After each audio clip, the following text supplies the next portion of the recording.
Então, quinto ano, vamos terminar o nosso livro. E aqui na página 207, nós estudamos, vimos bastante, né, como era a vida dos primeiros seres humanos, como eles viviam e como a forma das pessoas que vivem hoje, como elas são totalmente diferentes dos antigos. Então, a gente viu aqui no quadro, que foi feito também dever para casa, dever no livro, nós vimos então que são pessoas como eles eram nômades, em que época eles viveram uma vida totalmente nomástica, e hoje como nós vivemos uma vida totalmente sedentária. E como era a vida deles, quais os meios que eles praticavam para sobreviver. Eles viviam da caça, da pesca, como a gente viu, moravam em cavernas, né, que eram muito fácil para eles saírem, encontravam, né, no meio das pedras, faziam ali suas moradias, se deslocavam de um lugar para o outro com muita facilidade, porque assim como também eles não tinham essa aproximação com a natureza, né, com os animais também precisavam sair de um lugar para o outro para sobreviver também, buscar seus meios de sobrevivência. E com isso, os homens também praticavam essa vida nômade como meio de sobrevivência. Depois foram construindo suas moradias, como a gente já estudou, passaram a viver da agricultura, foram construindo suas tendas. E com isso, foi necessário a construção também, né, a organização, a fim de que os povos tivessem liderança, tivessem como colocar suas habilidades em prática. Eles foram se organizando de maneira a dividir as tarefas, como a gente já viu, né? Foram dividindo as tarefas, procurando ver quem tinha mais habilidade para pesca, quem tinha mais habilidade para a caça. As mulheres ficavam mais com os afazeres domésticos mesmo, de preparar ali aquele alimento que eles conseguiam com a pesca, com a caça, com o plantio, né? Como é que eles foram descobrindo que determinada coisa servia para plantar e nascer de novo aquele alimento, né? Por exemplo, eles comiam uma fruta, jogavam por ali mesmo as sementes e iam percebendo que a semente brotava, ou seja, já foram vendo que se eu plantar uma semente, ela vai brotar novamente aquele alimento. Então, com isso, as mulheres foram cuidando dessa parte aí, né, da agricultura. Com isso, foram organizando pequenos povos a fim de ter ali formado comunidades, mas com liderança. Na medida que vai crescendo, é necessário que haja regras e normas, a fim de que todos possam viver bem. Isso a gente pode ver até no nosso dia a dia hoje, né, também. Se você vai brincar de um determinado jogo que só tem 2 participantes, é uma coisa, mas se você vai participar de uma brincadeira que requer mais pessoas, mais coleguinhas participando, você já vê que é necessário criar normas e regras ali. Você vê, por exemplo, você tem um pátio da escola que você vai brincar de queimado, por exemplo, ali você vai precisar de mais pessoas para dividir o espaço, né? Dividir os lados. Então, além disso, você chama as pessoas para que querem participar. Você já percebeu ali quem tem mais habilidade, quem não deixa se queimar rápido, né? Então você faz o quê? Você tem que dividir o espaço, o lado. Você tem pessoas que vai escolher quem é do seu lado, quem é do outro, do lado oposto.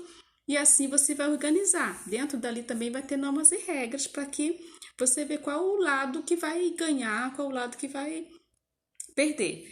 E assim que eles fizeram também, né? A organização deles fora para fim de que, criando normas, eles pudessem viver melhor, com normas e regras, a fim de que todos pudessem observar essas normas e regras como meio de sobrevivência, de uma boa relação, né?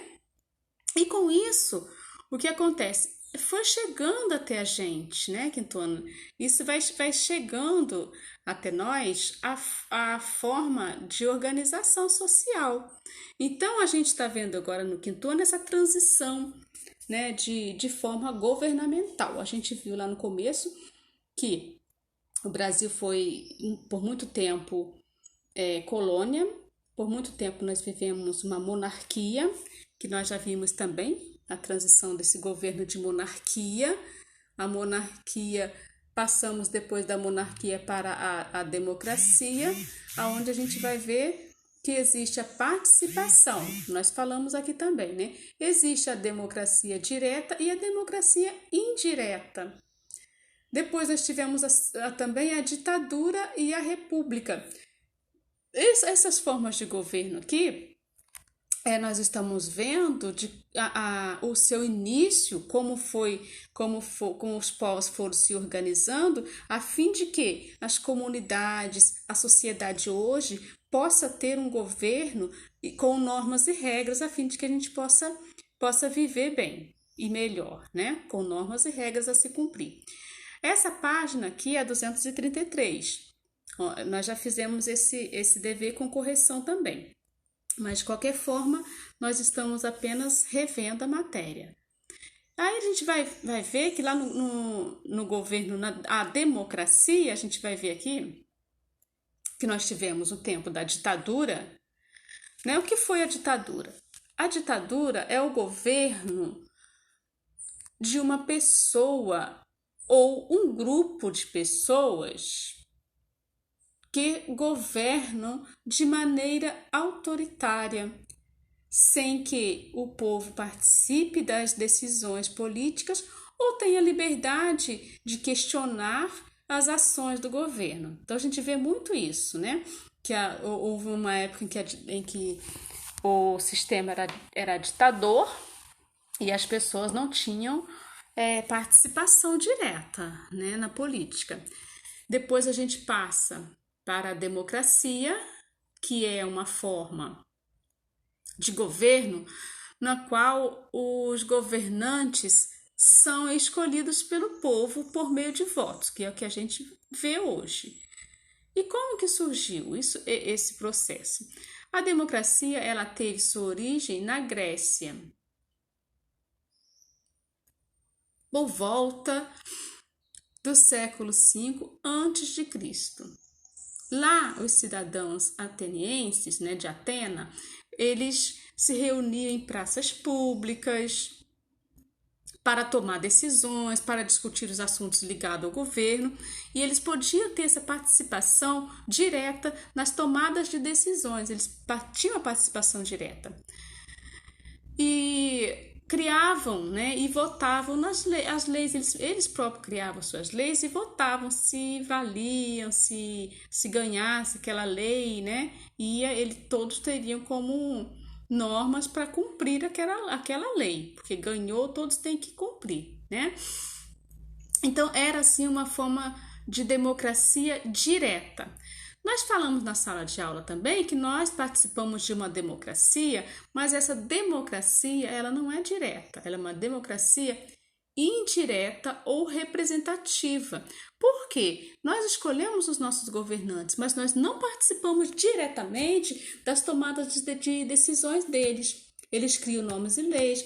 Tá certo que a gente não está vivendo totalmente uma ditadura pelo fato da gente poder votar. Nós escolhemos os nossos candidatos. Eles nos representam de alguma forma. Não estou falando aqui se funciona ou não, se está bom assim ou não está. O que estamos falando aqui é da nossa participação nessa escolha dos nossos representantes. Nós participamos votando, mas também nós temos o direito de criticar, nós temos o direito de não gostar, de falar, de fazermos passeatas, de fazermos as nossas críticas e observações nas redes sociais. Então nós somos uma democracia por conta disso, que nós temos esses direitos, porém nós não somos uma democracia direta, que nós não participamos diretamente nas tomadas de decisões. Nós temos alguém que representa a gente fazendo isso por nós.